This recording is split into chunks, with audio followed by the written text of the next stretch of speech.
Okay, bebop and jazz comping. First, I should say that jazz comping is a very personal thing. At least it becomes personal once you've incorporated it into your playing in a musical and masterful way.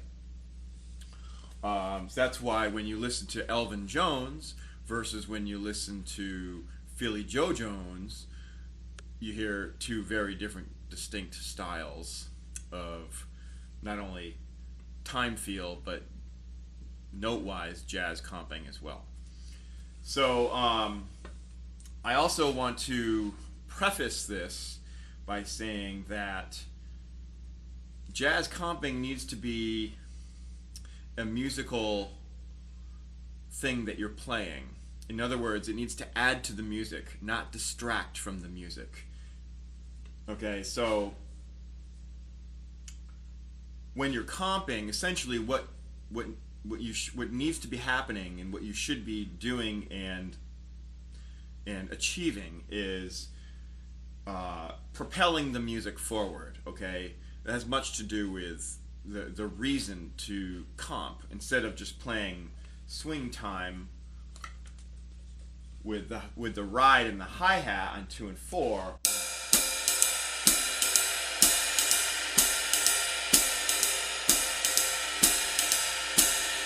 Okay, that sounds great and all, but it's very open, it's very empty, and it's not really propelling the music maybe as much as it could be. So how do we propel the music?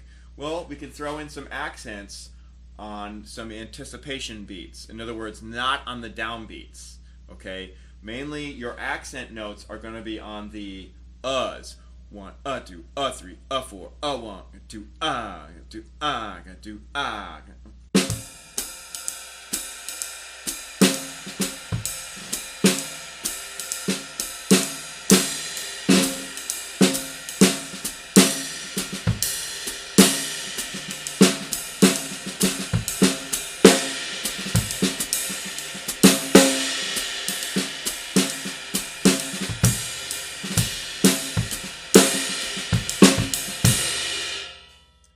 I also want to add that along with your comping, what can be happening is you can be introducing ideas to the soloist, whoever is playing the solo, saxophone, piano, guitar, whoever, right? So you not only are you propelling the music, but in a way you're sort of introducing little tidbits of ideas. Maybe you throw in a little triplet here and there, or a little drag, or a little, kind of thing, which can inspire the soloist, because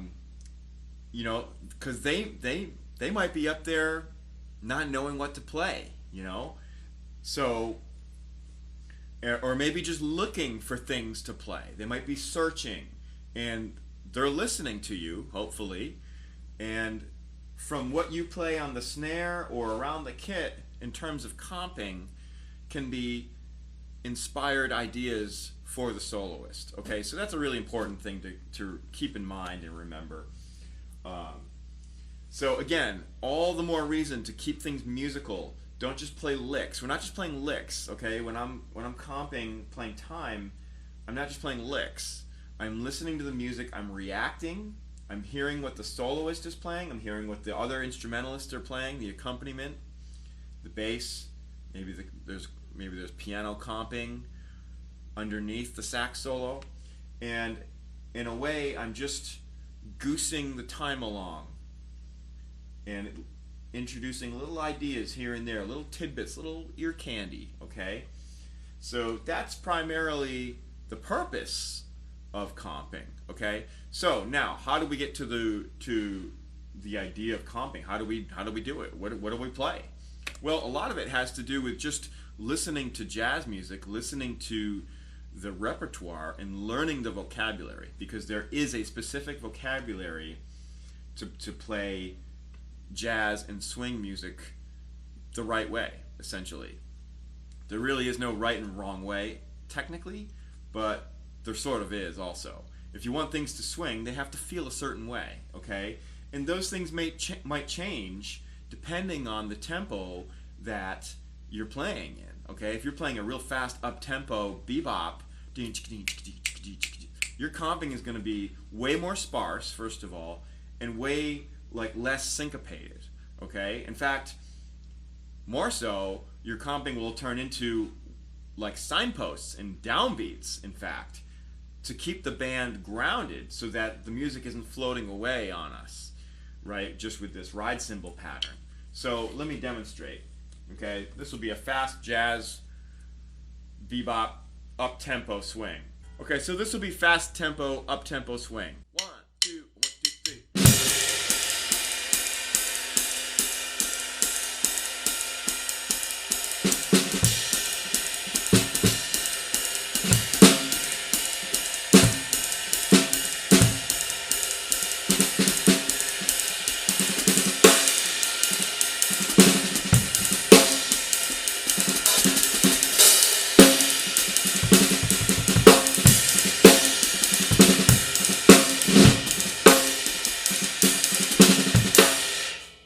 Okay, and so on. Now let's compare that to a much slower triplet-y, kind of Elvin-y type of swing. So like a 1, 2, 3.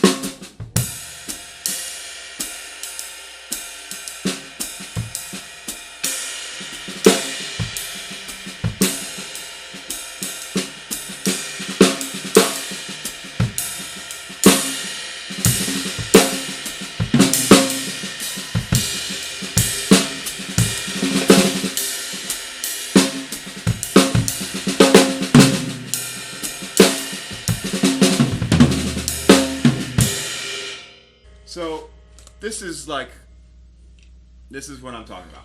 So let's start with a sort of a nice medium tempo, like a medium to medium slow tempo. And what we're going to do is just start introducing eighth notes on the left hand. Now the key is to play the ride cymbal pattern, the swing pattern, that is ding, ding, ga ding, ding, ga ding, ding, ga ding, and do not change that pattern, okay? Because it's very common for younger and more inexperienced jazz drummers to want to comp and do, introduce different ideas, but the ride cymbal suffers, the feel suffers. Okay, this is first and foremost, the ride cymbal and the hi-hat is where your feel is. Okay, so think of all you rock players out there. Think of the ride cymbal and hi-hat as your kick and snare in rock and pop music, okay? So you don't want those things to falter, right? When you're playing a rock beat, boom, smack, boom, smack. It's got to be firm, it's got to be hard, it's got to be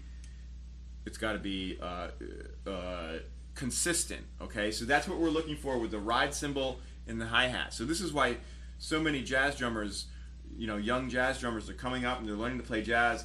Oftentimes they'll just sit down and set up a ride cymbal and maybe a hi-hat and just play that and nothing else, because that's where your time feel is, okay? So that's the first and main important thing that we want to remember while we're introducing the left hand comping technique and ideas.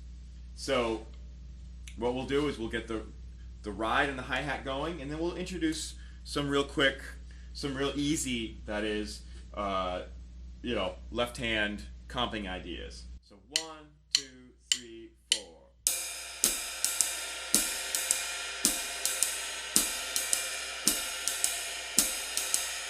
Okay, now I'm going to add.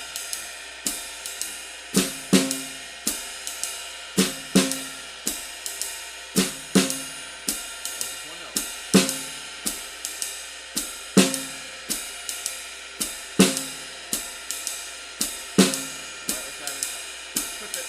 So let's put the note in another place.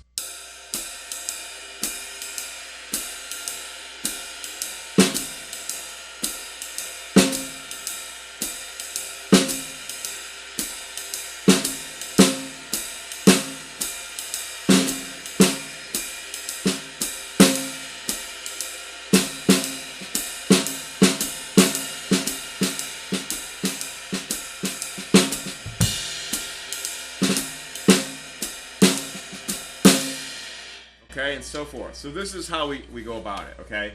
Now, there's two really important books that I recommend you get. The first one is called Syncopation. It's by Ted Reed, and you can practice these. You can practice this exercise. You can create exercise of your own using the ride cymbal pattern and the hi-hat on 2 and 4, and while reading the notes that are in the exercises with the left hand. Okay, it's a really great book that has a lot to do. Has a lot of the bebop vocabulary already in it. So as you're practicing these ideas, they start sinking in. Okay, you start absorbing these rhythms, and they start to come out, and you'll start to sound like a real jazz drummer. Okay, the second book I recommend, it's a little more advanced, but it's a book by John Riley, and it's called Beyond Bop Drumming. And that book was very, very important to me in my development when I was in school. I spent many hours practicing out of this book and reading and doing the exercises. And there are transcriptions in there from Jack DeJohnette and Elvin Jones and Philly Joe Jones and Tony Williams and even Bob Moses, I believe. And it talks about the effect that all of this four-way voice independence is having on the music, and how all of this this four-way independence helped to advance the music of jazz. And it just gives you all these different examples and all these exercises of learning to play not only eighth notes but triplets in eighth notes around the kit, breaking up the patterns around the kit between the hands and the feet, all while keeping ding ding ga ding ding ga ding happening. Okay, so I highly recommend those two books. Okay, and just dive in and absorb as much as you can from those two books. Okay, because that's what I did, and it really helped me, help my independence. And I still crack open those books, both of those books, from time to time, just to kind of sharpen the knife a little bit. Now I will say this: the John Riley book has exercises that are so dense with notes and ideas, and they're fantastic. But you wouldn't want to go on a gig and start like mimicking these exercises on the gig, because they wouldn't be musical. It would be too much for the music 99 times out of 100, I'm sure. And so, while they're great in creating all this great coordination and sort of headroom, if you will, because that's what happens. The exercises are so advanced that once you get your head wrapped around it, you go back to actually playing what's actually called for on a gig, and it will seem a lot easier. So that's a great thing, of course. It's a huge benefit. But just don't abuse it. Is all I ask. Okay, so be musical and have fun with it. It really is fun, learning all these new coordination ideas. I mean, and what I did was I challenged myself. I told myself, I'm going to learn to play all these exercises and all these independence ideas, and I'm going to learn to just hold that ride cymbal right where it needs to be, bing, bing, ga-ding, ding, ga-ding, ding, and not change.